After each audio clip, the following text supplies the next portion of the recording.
श्री श्री श्रीमान महाराजाधिराज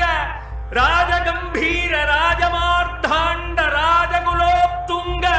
राजकुलतिलक ஈரேழு 14 லோகத்தின் அதிபதி நாடாளும் நாயகன்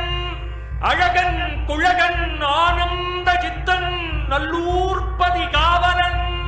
நல்லூர் அடியார் காதலன் அரண்